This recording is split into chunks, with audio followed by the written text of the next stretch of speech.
আপনাদের একটা বাস্তব ইতিহাস বলি, খুব অপূর্ব ইতিহাসটা। সেই ইতিহাস হলো ভারতে উত্তরাখণ্ডে বানপুর বলে একটা জায়গা আছে। কি বললাম যেন? বানপুর। এই বানপুরের পাশে আছে ললিতপুর। এই ললিতপুর বিখ্যাত একটা স্টেট, ভারতীয় গভর্নমেন্টের একটা বিখ্যাত স্টেট ললিতপুর। এই ললিতপুর এখন ঐশ্বর্যমণ্ডিত একটি জায়গা, কলকারখানা, শিল্প ইত্যাদি। এই ললিতপুর নামটা যার কারণে হয়েছিল, একটা ললিতা নামক একটা মায়ের কারণে এখানে হয় ললিতাপুর নাম। শুনুন তাহলে, ওই বানপুরের রাজা, তিনি কি শেখর, ওনার নাম শেখর সিং। তো শেখর সিং কয়েকটা বিয়ে করেছিলেন, রাজপুত্র তো রাজা হওয়ার তাগিদে উনি বিয়ে করেছিলেন কয়েকটি, কিন্তু জ্যেষ্ঠ এবং শ্রেষ্ঠ স্ত্রী ছিলেন তার মধ্যে ললিতা দেবী। প্রথম স্ত্রী, জ্যেষ্ঠ এবং শ্রেষ্ঠ। তার রূপের বর্ণনা আমি আপনাদের দিতে পারবো না, ছবিকেও হার মানায়। এত রূপ, এত সৌন্দর্য যে রাজা সর্বদা খেতে, শুতে, উঠতে, বসতে বড় রানী ললিতাই চায়। তার খাওয়া, ঘুম, ওঠা, নামা, রাজ্য সবকিছুর মধ্যেই এই মহা রূপবতী, লাবণ্যময়ী আর ললিতাকে চাই। এইভাবে দিনগুলো খুব কাটছিল। হঠাৎ ললিতার দেহে দেখা দিল লাল চাকা চাকা কি একটা। এক সপ্তাহের মধ্যে ঘা হয়ে পোকা হয়ে গেল, গলিত কুষ্ঠ। এই দেখুন জগতের ভালোবাসাটা কি, আমরা যে পিছনে ছুটছি তার পরিণাম কি। ললিতা দেবীর যখন পোকা হয়ে কুষ্ঠ হয়ে গেল, রাজার রাজ দরবারে তাকে রাজপুরীতে না রেখে ওই পাঁচিলের মধ্যে আর একটা কুঠির তৈরি করে একাকী রেখে দিলেন নির্বাসনের ন্যায়। চাকর বাকর দিয়ে দুমুঠো অন্ন পাঠান। ললিতা একদিকে এই কুষ্ঠের পোকার যন্ত্রণা, একদিকে মনের যন্ত্রণা। বাহ, এই জগতের ভালোবাসা। সেই ললিতাই তো আমি আছি, সেই রানীর মর্যাদায় তো আমি আছি, কেউ আর আমার দিকে। এই কিন্তু পরিণাম, এই আমাদের পরিণামটা, একটা ঐতিহাসিক ঘটনা এটা। উনি কাঁদেন সারা রাত্রে পোকার যন্ত্রণার থেকে। ওনার এই প্রিয়জনের অবহেলার যন্ত্রণা ওনাকে আরো কুরে কুরে খায়। এ সংসার এমন, আমি যদি প্যারালাইসিস হয়ে মলমূত্র বারান্দায় ত্যাগ করি, তখন পাউডার ছিটাবে আমার কাছে যাওয়ার জন্য কেউ, নাকে কাপড় দেবে। যাদের পালন করেছেন, মলমূত্র কেটেছেন, তারাও নাকে কাপড় দেবে, পাউডার ছিটিয়ে আপনার কাছে যাবে, না যেতে। এবং একটা সময় তারা মন থেকেই বলবে, এত কষ্ট পাওয়ার থেকে বিধাতা তুমি তাকে। জগতের ভালোবাসা আর কবে চোখ ফুটবে, আর কবে আমরা বুঝবো যে জগৎ ভালোবাসার, এই জগতের কোনো বস্তু ব্যক্তি ভালোবাসার পাত্র হতে পারে না। ভালোবাসার পাত্র একমাত্র ভগবানই। ললিতা মনের যন্ত্রণায় চিন্তা করলেন আত্মহত্যার পথ বেছে নেবেন, কিন্তু ওর মধ্যে মরাও। চারিদিকে গার্ড আছে, বড় উঁচু প্রাচীর। উনি একজনকে একটা সোনার কানের ঘুষ দিয়ে বললেন, একটা মই দিয়ে আমাকে পাঁচিলের ওপারে রাতের অন্ধকারে পার করে দাও। তো যখন পার হলো, উনি গড়াতে গড়াতে, হাঁটতে হাঁটতে কিছু দূর গিয়েছিলেন। এই জায়গাটা একটা বড় পিপল বৃক্ষ ছিল। পিপল বৃক্ষের তলে গোপাল দাস নামের একজন সিদ্ধ মহাত্মা ওখানে বহু বছর ভজন করতেন। নৃসিংহদেবের মন্দির আছে ওখানে, লক্ষ্মী নৃসিংহদেবের। ভজন করতে করতে ওইখানে একটা বড় পাটকোয়া, চৌবাচাপানা আছে, গভীর জল, ওইখানে উনি ঝাঁপ দিয়ে মরতে যাবেন। পায়ে বেঁধে শব্দ হয়েছে শুকনো পাতারগুলো। সাধু তো, এরা অন্তর্ভেদী দৃষ্টির। বললেন, কে রে মা, মরবি তো, এখানে এসেছিস কেন? বললো, আমি মরবো। উনি জানেন কি করে, সিদ্ধ মহাত্মা তো। মরবি তো আমার সামনে মরবি রে, আত্মহত্যা করলে তো লক্ষ জন্ম তোকে নরকে মরতে মরতে হবে, এখানে কেন মরতে এলি? বাবা, আমার যে আর উপায় নাই, এছাড়া আমার কোনো পথই খোলা নেই বাবা। বললেন, মরলে কি সমাধান হয় রে মা? আচ্ছা তুই, বললেন, আমার রূপ ছিল, যৌবন ছিল, সবাই আমার পিছনে ওই ফুলের মধুর মতো, মৌমাছি প্রজাপতির মতো ঘুরত বাবা। এই কুষ্ঠের কারণে সব হারিয়েছে, আমাকে মরতে দিন, না হলে আমাকে এই রোগ থেকে। বহু চিকিৎসা করিয়েছে, কিন্তু রোগ বাড়া ছাড়া কমেনি।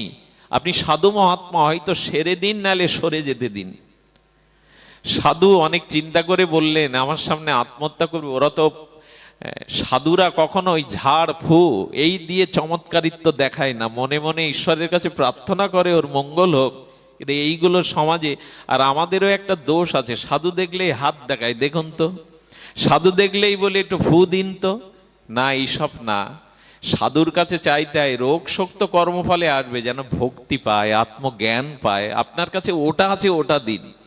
রাজার বাড়ি গিয়ে লাউ কুমড়ো চাইতে নেই, সাধুর কাছে চাইতে হয় যাতে ভক্তি হয়, বিশুদ্ধ জ্ঞান হয়, এইগুলি চাইতে হয়।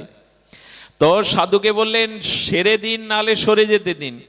সাধু বললেন আমি তোর রোগ সেরে দিতে পারি রে মা, গোবিন্দ সেটুকু কৃপা আমার মধ্যে দিয়েছেন, কিন্তু তোকে একটা প্রতিজ্ঞা করতে হবে, যদি রাজি থাকিস সংকল্প তাহলে সেরে দিতে পারি।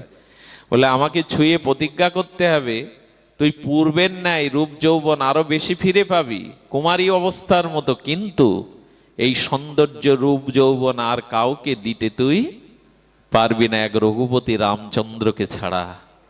তার চরণে ছাড়াই জীবন যৌবন সৌন্দর্য আর কাউকে দিতে। উনি বললেন বাবা, যে কারণে মরতে এসেছি তা তো ফেলেই এসেছি, আর তাদের দিকে ফিরে তাকাবো না। বললেন যা মা।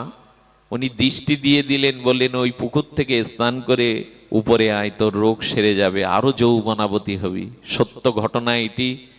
তিনি রূপ যৌবন ফিরে পেলেন, কুটিরে ফিরে গেলেন।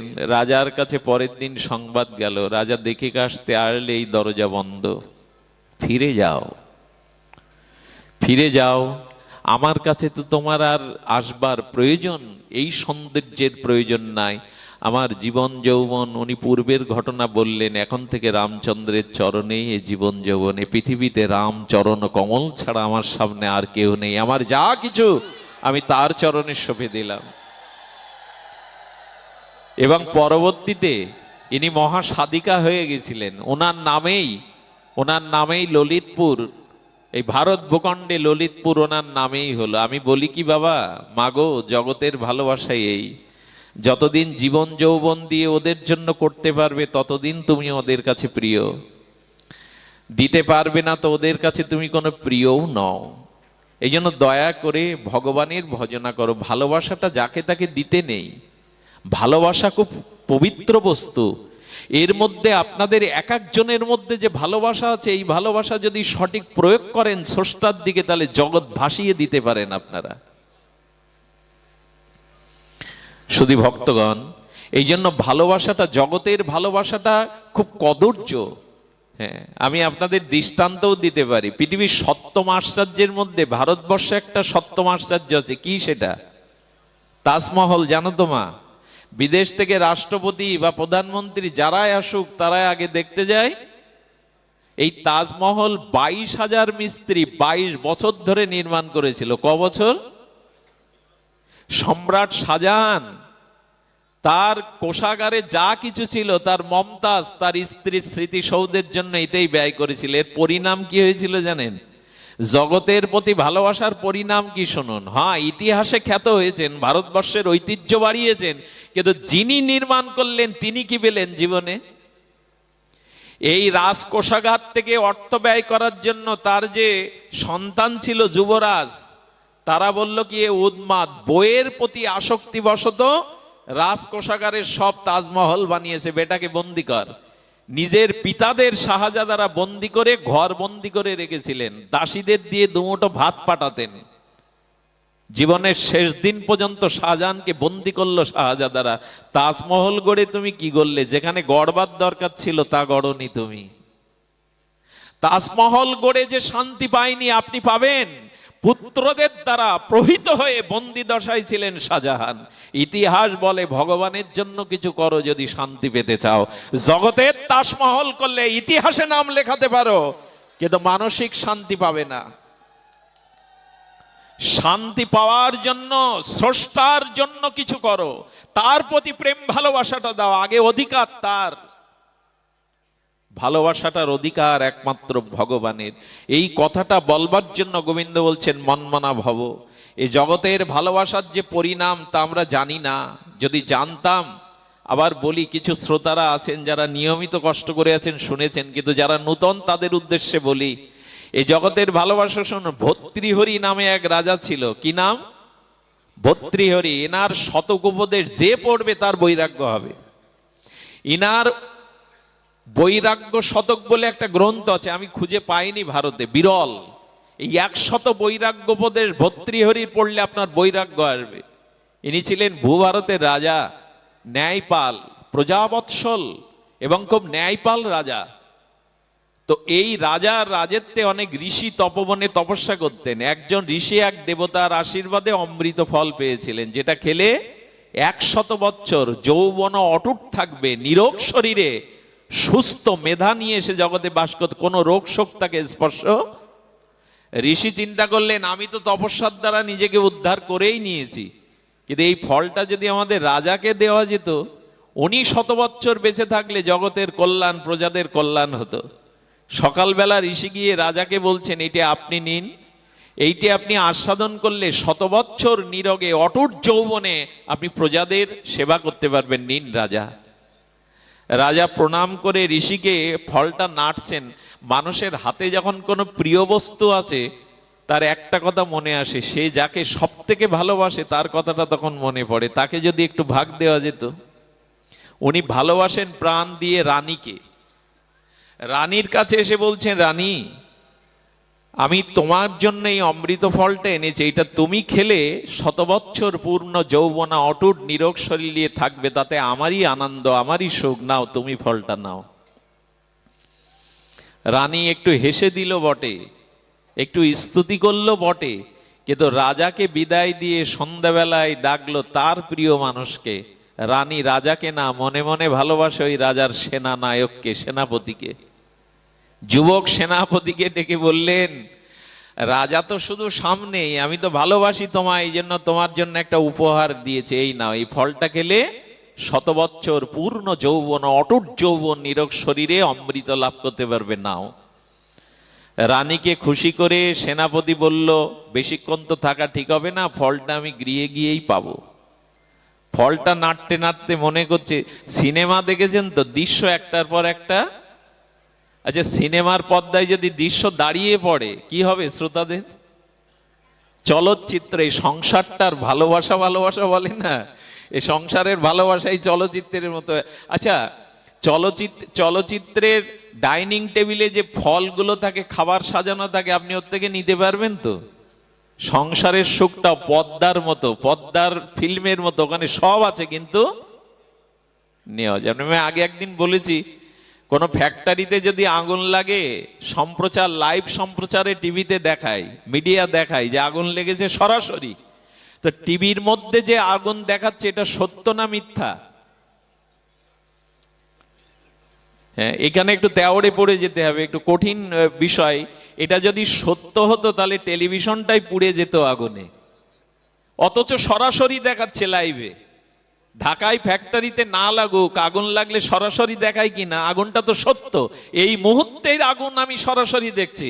কিন্তু আগুন যদি সত্য হতো, আগে টিভিটা পুড়তো, আর যে ঘরে টিভি রাখায় ঘরটাই পুড়ে যেত। পড়ে না, অর্থাৎ ওটা সত্যও না, আবার একেবারে মিথ্যাও। বলো সংসারের অবস্থাও তাই, দেখা যায় বটে, ছোঁয়া যায় বটে, কিন্তু কিছুই আমার না। আকাশের চাঁদের ছবিটা জলের মধ্যে পড়ে, জলে খুঁজে চাঁদ পাবেন তো? ওটা ছবি মাত্র। আয়নার সামনে দাঁড়িয়ে দেখছেন আমার চুলগুলো এলোমেলো, আয়নাতে দেখা যায় নিজেকে বিম্বের প্রতিবিম্ব, আয়নার মধ্যে দেখছেন চুলগুলো পরিপাটি করা না। তা আয়নার মধ্যে চুল ঠিক করা যাবে না, বাইরে ঠিক করতে হবে। তেমন এই সংসারে যাদের দেখছো, ওটা আয়নার দেখা ছবির মতো, ওটা ঠিক করা যাবে না, নিজেকেই ঠিক করো। আহারে, কি দার্শনিক বিচার করেছেন আমাদের শাস্ত্র। তো সেনাপতি ভালোবাসে আবার রাজবেশ্যাকে। কাকে ভালোবাসে? ওই রাজবেশ্যা, তার অটুট যৌবন, বিশ্ব সুন্দরীর মতো, তার গিয়ে গিয়ে বলছে, তোমার জন্য এক চমকপ্রদ জিনিস এনেছি, আমি তো তোমায় ভালোবাসি, তোমার রূপ যৌবন থাকলে সুখ আমার, এই ফল তুমি নাও। এই রাজবেশ্যা গণিকা তাকে আনন্দ দিয়ে চলে গেল। চলে যাওয়ার পরে বলে, ফলটা আমি পরে নেব, পবিত্র হয়ে নেব। ফলটার সারা রাত ঘুম হয়নি। বললেন, সারা জীবন পাপ করেছি, দেহ পাপ, এই পাপের দেহ থেকে তো জগতের কোনো কল্যাণ হয়নি, এটা ভগবানই এই লীলাটি করাচ্ছেন। ও মনে করলো, এটা ইচ্ছা যদি রাজাকে দেওয়া যায়। বুঝতে পারছেন তো ঘুরে কোথায় যাচ্ছে? বলে এটা যদি রাজাকে দেওয়া যায়, উনি বেঁচে থাকলে তো জগতের কল্যাণ। ভোরবেলা রাজদর্শনের অনুমতি চাইলেন, রাজাকে গিয়ে বলছেন, এই ফলটা আপনি পান, এতে 100 বছর পূর্ণ আয়নে আপনি জগতের সেবা করতে পারবেন, আপনার মতো মহৎ রাজা তো ভূভারতে নাই। রাজা দেখছেন কাল সকালে দেওয়া রানীর দেওয়া ফলটাই এখন এই পতিতার হাতে। বলছেন মৃত্যুদণ্ড চাও না সত্য কথা বলতে চাও, কোথায় পেলে ফলটা বলো। সঙ্গে সঙ্গে বললেন মিথ্যা কেন বলবো, আপনার সেনাপতি আমাকে ভালোবাসে দিয়েছে। সেনাপতিকে ডেকে বললেন সত্য বলো। বললেন রানী আপনাকে না আমাকে ভালোবাসে, ফলটা রানীই দিয়েছে। নিজের মুকুটটা এক মন্ত্রীর মাথায় পরিয়ে দিয়ে নিজের গর্ভধারিণী মাকে প্রণাম করে বলল, মা সংসারকে খুব কাছ থেকে দেখে ফেলেছি মা। আহারে, সংসারের স্বরূপকে মা চিনে ফেলেছি, বিদায় দাও।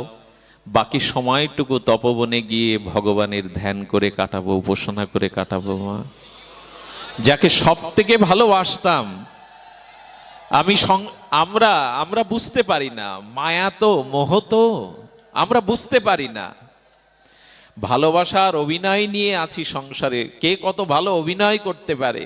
এখানে প্রকৃত ভালোবাসা যে কি, এটা ভালোবাসাটা, এই জন্য তো সাধক রামপ্রসাদ এই মরমী ভক্ত মাতৃভক্ত গেয়েছিলেন, পৃথিবীর কেউ ভালো তো। এ কথাগুলো বারবার বলি এই জন্য, একবারে তো খুঁটি পোতে না, বারবার আঘাত করতে হয়, তারপরে পুঁতে যায় শক্ত হয়ে। বারবার কথা, পৃথিবীর কেউ ভালো তো বাসে না, পৃথিবী ভালোবাসিতে। ভালোবাসার উৎস এক জায়গায় আছে, আত্মা ছাড়া ভালোবাসা বা সুখের কেউ নাই। এই জন্য রাজা যখন চলে যাচ্ছে তখন মা তিনটি উপদেশ দিয়েছিল, এটা বলেই আমি পাঠ বিশ্রাম করছি। মা বললেন খোকা খুব ভালো খাবি, খোকা খুব ভালো জায়গায় ঘুমাবি, খুব ভালো জায়গায় ঘুমাবি আর খুব ভালো খাবি। আর বলছেন যে পালঙ্কে শয়ন করবি। বিশ্রামের আগে আপনার সময় মতো, আচ্ছা জয় রাধা। কি বলছেন? বললেন মা রাজ সিংহাসন ছেড়ে জঙ্গলের ধুলায় চলেছে, আমি ভালো শোবো কি করে ওখানে। বললেন বাবা যে ঈশ্বর চিন্তা করে, ঈশ্বরের ধ্যান করে, যার মাথায় বিষয় চিন্তা মনে কামনা বাসনা নেই, সে মাটিতে ঘুমালেও পরম সুখে ঘুমায়। তাই ভালো জায়গায় ঘুমাস। মা ভালো খেতে বললে যে, বলে না, যদি সবসময় খাওয়ার দিকে লক্ষ্য থাকে তাহলে ঈশ্বর ভজন, যাদের জিহ্বার লালসা যায়নি তাদের দ্বারা ভজন সাধন সম্ভব না। বললেন সারাদিন ভগবানের ভজন করবে আর খুব ক্ষুধা লাগলে এক মুঠো মুড়ি খেলেও অমৃতের মতন হবে, ওইটা হলো ভালো খাওয়া। হ্যাঁ, ওইটা হলো ভালো খাওয়া। আর তুই সোনার পালঙ্কে শুতিস, ওখানেও পালঙ্কে শুবি। বললো আর সোনার পালঙ্কে শুতাম, ওপরে চন্দ্রতাপ ছামিয়ানা টানানো থাকতো আর মণিমুক্তা দিয়ে, ওখানে কোথায় পাবো? টাকিয়া বালিশ কোথায় পাবো? মা বলে দিলেন ঈশ্বর চিন্তা করতে করতে মনে যদি প্রেম ভক্তি পাস তাহলে টাকিয়া বালিশটাই দুই হাতের কাজ করবে, মাথায় হাত দিয়ে ঘুমাবি। বললেন মা খাট কোথায় পাবো? স্বর্ণ খাটেই তো থাকতাম। কি উপদেশ দেখুন, মা বলছেন এই মা না হলে এরকম ছেলে হয়। বললেন তুই তো খাটে ঘুমাতিস, 4 হাত 5 হাত, 5 হাত এবং 4 হাত খাটে, আর এই বসুন্ধরা ধরিত্রী মাই তোর বিছানা হবে, এই মাটির মা ধরিত্রীই তোর বিছানা হবে। বললাম মা উপরে সামিয়ানা কোথায় পাবো? পালঙ্কের উপরে রাজা মহারাজাদের উপরে চন্দ্রদাপ থাকে মণিমুক্তা। বললেন ওই সামিয়ানাটা তোর ঘরের 4 হাত 5 হাত আয়তন, কিন্তু এইভাবে শুয়ে তাকাবি উপরের দিকে দেখবি একটা নীল সামিয়ানা টানানো আছে, আকাশ হলো সামিয়ানা। আর ওই সামিয়ানায় তারাগুলো চাঁদগুলো তোর নক্ষত্রের মতো জল জল করবে। কি অদ্ভুত মায়ের উপদেশ। মা যদি ত্যাগী না হয় না, তাহলে সন্তান ত্যাগের পথে খুব বেশি যেতে পারে না। মায়েরই ত্যাগ দরকার। এই জগতের ভালোবাসা যারা নিজের দিকে টানে, যে মা সে রাক্ষসী। যে মা ভালোবাসাটা গোবিন্দের দিকে ফিরিয়ে দেয় সেই প্রকৃত মা। পিতা না সৎসৎ, মাতা না সৎসৎ, শুনবেন? হ্যাঁ, আচ্ছা অর্থ পেলে, সুন্দরী রমণী পেলে, সোনার রাজত্ব পেলে যদি সুখী হতেন, তাহলে পৃথিবীর সব থেকে বেশি সুখী হওয়া ছিল রাবণের। কোথায় থাকতেন উনি? স্বর্ণলঙ্কায়। পৃথিবীর দেবতা যক্ষ রাক্ষস মানুষ তাকে ভয় পেত না, এমন ব্রহ্মার সৃষ্টি থেকেও ছিল না। তার স্ত্রী ছিল পরমা সুন্দরী মন্দোদরী সহ শত শত স্ত্রী, 1 লক্ষ পুত্র বলা হয়েছে, 1.25 লক্ষ নাতি। রাবণ সুখ পেল না কেন? শুধু ভগবানের চরণে সে সমর্পণ করেনি, ভগবানের সাথে তার প্রেম আদি। এই জন্য দয়া করে, রাবণ সুখী হওয়ার কথা ছিল, সুন্দরী স্ত্রী থাকলে, সোনার লঙ্কা থাকলে, ঐশ্বর্য থাকলে। রাবণ সুখী হয়নি, কিন্তু বিভীষণ সুখী হয়েছিল রামের পাদপদ্মে। এইটাই তো নির্ণয় করলো সুখ কোথায়। ভগবানকে ভালোবাসুন, ভগবানই আপনার অস্তিত্ব দিয়ে দেবে। একটা অপূর্ব দৃষ্টান্ত এসছে, এটা হৃদয়ে রাখার মতো। আচ্ছা, অঙ্গদ গিয়েছিল না হনুমান ফিরে আসার পরে লঙ্কা রাজের কাছে সন্ধির প্রস্তাব নিয়ে? কে গিয়েছিল? বলিপুত্র, বালির পুত্র অঙ্গদ গেল। অঙ্গদ যাওয়ার পরে ওকে বসতে দেয়া হয়নি। অঙ্গদ রামের স্মরণ করে আর সিংহাসন পানা বানিয়ে লেজ দিয়ে তার উপরে রাবণের সমানভাবে বসেছিলেন। বসে বললেন, রাবণ, প্রভুর চরণে মা সীতাকে ফেরত দিন। যদি বলেন বানর, তোদের স্বভাব তো ওই আস্ফালন করা। হ্যাঁ, বানর কোথাকার, তুই এই নররূপী আর রামকে বলছিস সীতাকে ফেরত দেওয়ার? আমি কি শক্তিহীন হয়ে পড়েছি? আমি কি বীর্যহীন হয়ে পড়েছি? বলে, রাবণ, তোমার কেমন বীর্য, কেমন শক্তি, আমি এই চরণ এখানে রাখলাম মাটিতে, এখানে কেউ যদি আমার পা নাড়াতে পারে, আমি প্রতিজ্ঞা করছি সীতাকে আপনার হাতে তুলে দিয়ে রামকে নিয়ে আমি ফিরিয়ে চলে যাব। আচ্ছা, রাম যদি প্রশ্ন করেন, তুমি যে প্রতিজ্ঞা একখানা করে বসলে, তোমার পা নাড়ালে তুমি আমার সীতাকে রাবণকে দিতে পারবে তো আমার বিনা অনুমতিতে? এই ক্ষমতা তোমার কে দিল? এই প্রতিজ্ঞা কে করতে বলল তোমার আমার আজ্ঞার বাইরে? এ যদি বলে তোমার পা নাড়ে, তুমি পারবে তো আমার কাছ থেকে সীতাকে রাবণের কাছে দিয়ে আমাকে নিয়ে ফেরত দিতে? অঙ্গদ কি বলেছিল জানেন? এই জীবন যৌবন মনপ্রাণ প্রভুর পায়ে সমর্পণ করে দিয়েছি। আমি জানি আমার ভেতর থেকে যে প্রতিজ্ঞাটা এসেছে এটা আমার না, কারণ আমি তো আমার না, আমি সর্বস্ব রামকে দিয়ে দিয়েছি, আমি সর্বস্বই প্রভুকে দিয়ে দিয়েছি। তাই এ প্রতিজ্ঞা প্রভুর প্রতিজ্ঞা, আমার প্রতিজ্ঞা এটা হতে পারে না। আপনারা ভাবলে অবাক হবেন, পুরো রাবণপুরীর কোন বীর অঙ্গদের পা নাড়াতে পারেননি। যারা ভগবানের প্রতি নিজেকে সঁপে দেয়, ভগবান তাকে সুরক্ষা দেন, ভগবান তাকে রক্ষা করেন জগতে। এই জন্য জীবন যৌবন যা কিছু তাকে দেওয়ার জন্যই। মন্মনা ভব মদ ভক্ত মজ্জা জীবং নমস্কুরু, আমাকে দাও, মনটা আমাকে দাও, ভালোবাসাটা আমাকে দাও, অন্য কোথায় নিয়োগ করলে ঠকে যাবে। এই জগতে এত যন্ত্রণা কেন, এত যুদ্ধ কেন? আমরা আমাদের প্রকৃত ভালোবাসা ঈশ্বরকে না দিয়ে এই কামনা বাসনা জগৎকেই দিয়ে দিয়েছি। এটাই হলো আমাদের অভিশাপ। এই জন্য বারবার বললেন, হরি ভক্তি বিলাসস্য ভক্ত রঙ্গানি লক্ষণ, কিন্তু তানি প্রসিদ্ধ তানি নির্দেশিত যথামতি। বারবার বারবার বলা হচ্ছে যে হরিভক্তি বিলাসে সাধন ভক্তির অঙ্গ সংখ্যক বলেছেন, আর তন্মধ্যে প্রসিদ্ধ সেটিগুলো এই শ্রবণ কীর্তন স্মরণ, ভগবানের শরণাগতি হয়ে শ্রবণ কীর্তন স্মরণ, এই পথে আসা। যদি তা আসতে পারি তখনই হবে জীবনের পরম সার্থকতা। আমি খুব ভজনীয় কথা আপনাদের শোনাতে পারলাম না, তবে এইটুকু বলবো, এই জগৎ থেকে এই ভালোবাসা, এই দেহগেয় স্ত্রী পুত্র অনিত্য সংসার থেকে মনটা যদি না ফেরানো যায়, তাহলে এই জগৎ সংসারে আমরা বড় বেশি বিমুখ হয়ে যাব। সবশেষে বিল্বমঙ্গল ঠাকুরের অপূর্ব সেই দৃষ্টান্ত দিয়েই পাঠ বিশ্রাম। বিল্বমঙ্গল মানে আমি না, এই নরকের কীট না। আমাদের একজন ভক্ত চূড়ামণি ছিলেন, কৃষ্ণ ভক্ত চূড়ামণি কবীন্দ্র বিল্বমঙ্গল ঠাকুর। বিল্বমঙ্গল ঠাকুর ব্রাহ্মণের পুত্র ছিলেন, পণ্ডিত ছিলেন। কি ছিলেন?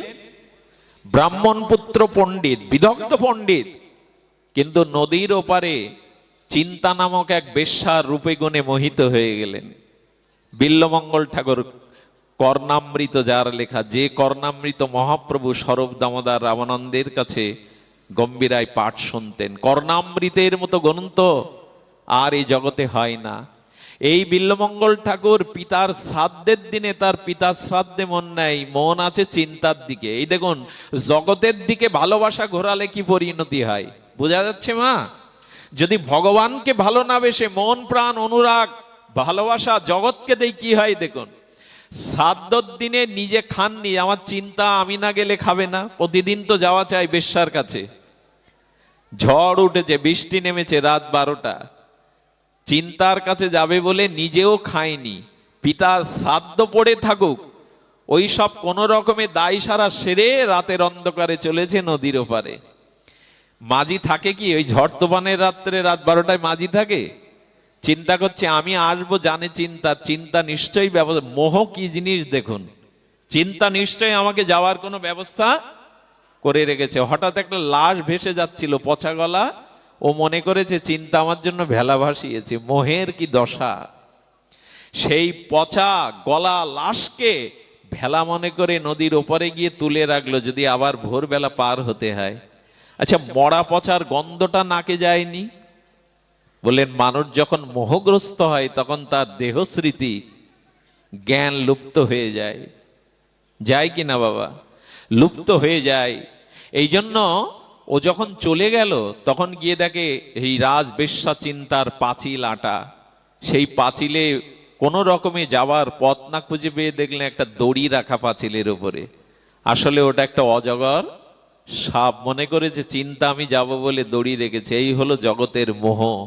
কারো প্রতি খুব বেশি আসক্তি এলে তখন সে রঙিন দেখতে থাকে, ভুল দেখতে থাকে জগতে। লাল চশমা চোখে দিলে তো সব লাল দেখা যাবেই। যারা নারীর প্রতি অধিক আসক্তি, এরা মোহগ্রস্ত হয়ে বিপরীত দেখে। রূপ যৌবন, সে নারী হোক পুরুষ হোক, মোহ এলেই, আসক্তি এলেই মোহ কাজ করবে। সাপটাকে ধরে ওপারে গিয়ে কড়া নাড়ছে।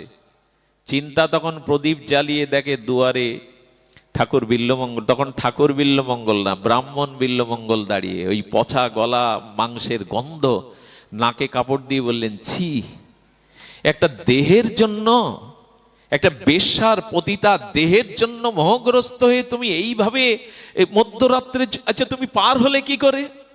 বলে তুমি তো আমার জন্য ভেলা ভাসিয়েছিলে। জগতের ভালোবাসার পরিণাম দেখুন, মোহের পরিণাম দেখুন। বলে আমি কোনো ভেলা ভাসাইনি। আচ্ছা তুমি পাঁচিল ডিঙে এলে, কিন্তু তুমি তো দড়ি রেখেছ। লণ্ঠন জেলে তখন ঝড় থেমে গেছে, বললো চলো তো তোমার দড়িটা দেখে আসি। এসে দেখে এক অজগর সাপ পড়ে আছে জড়ো জড়ো অবস্থায়। বলে এই যদি তোমার দড়ি হয়, তোমার ভেলাটা দেখে আসি চলো। নদীর কিনারে দেখে পচা গলা লাশ, দেহে লেগে আছে মাংসের টুকরো, তবু গন্ধটা নাকে যাচ্ছে না। চিন্তার ভিতরে একটা চিন্তা এসে গেল নূতন। এই পাপী দেহটার জন্যই যদি ওর এত আসক্তি হয়, এই আসক্তিটা যদি চিন্তামণির চিন্তা, গোবিন্দের চিন্তায় দিত, তাহলে আমাকে না পেয়ে সে ভগবান পেয়ে যেত। এই মোহটা যদি তার গোবিন্দ চরণে আসতো, সে ভগবান পেয়ে যেত। ওকে স্নান করালেন, ঘরে নিয়ে গিয়ে নতুন কাপড় পরালেন, পরিয়ে মাথায় হাত দেখে কিছু খাইয়ে বললেন, প্রতিজ্ঞা করো আজ তোমার কাছে একটা জিনিস চাইবো, দেবে?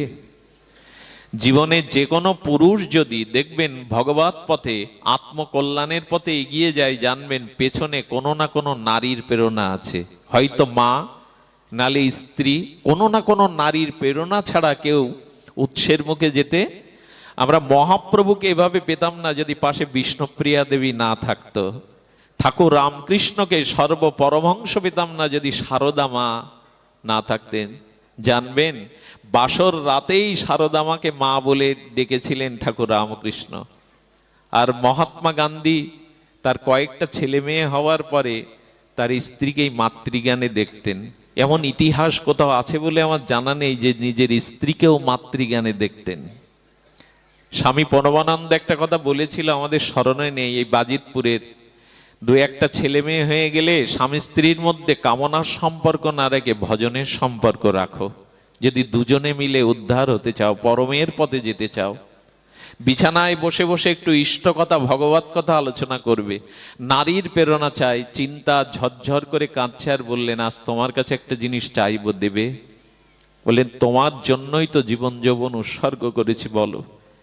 মাথায় হাত রেখে প্রতিজ্ঞা করে নিয়ে বললেন, আমি তোমাকে বৈষ্ণব বেশে সাজিয়ে দেব, ভোরে সূর্য উদয়ের আগেই তুমি বৃন্দাবনের পথে চলে যাবে। কথা দাও আমায়, কথা দাও আমায়। এই পচা গলা পাপের দেহটার দিকে আর তুমি ফিরে তাকাবে না। বিল্লমঙ্গলের চোখে জল, তোমায় ছেড়ে আমি বাঁচবো তো? বলেন যার চরণে পাঠাচ্ছি তার চরণে ছাড়া অন্য কোথাও গেলে জীব বাঁচে না, প্রাণ পায় না। তিলকমালা করে দিলে ভিক্ষার ঝুলিটা কাঁধে দিয়ে দিলেন, আর কারো দিকে চাইবে না, চলো বৃন্দাবনের উদ্দেশ্যে চলে যাও। পথে বিল্বমঙ্গল যেতে যেতে একটা মহিলা স্নান করছিলেন, চিন্তার মতো কিছুটা অবয়ব, ওর পুরানো স্মৃতি জেগে গেল। সহজে কি সংস্কার যায়? মহিলাটা চ্যান করে যখন সামনে দিয়ে যাচ্ছে, দুহাত প্রসারিত করে বলে, দাঁড়াও, আজ আমি তোমার বাড়িতে আতিথ্য গ্রহণ করতে চাই, থাকতে চাই। বৈষ্ণব জ্ঞানে প্রণাম করে বললেন, এটা আমার ভাগ্য হে মহাত্মা, হে পরম বৈষ্ণব। বলে, আমি যেতে পারি, একটা শর্ত আছে, আজ গভীর নিশীথে একাকী আমার ঘরে তোমাকে আসতে হবে। উনি মনে মনে হাসলেন আর বললেন, বুঝি বৈষ্ণব আমার পরীক্ষা নিচ্ছেন? শুনুন, কোথাও যদি আপনার খুব অটুট বিশ্বাস থাকে, আর সে যদি বিশ্বাসঘাতকতা করার পরিকল্পনাও করে, আর আপনার বিশ্বাস যদি অটুট থাকে, ভগবান আপনাকে ওই অবিশ্বাসের হাত থেকে বাঁচাবেই বাঁচাবে। আপনার বিশ্বাসের ক্ষমতা এতখানি। উনি চিন্তা করলেন, উনি সাধু, উনি আমার পরীক্ষা নিচ্ছেন, আমি পরীক্ষায় উত্তীর্ণ হবই। বললেন, এটা আপনার করুণা।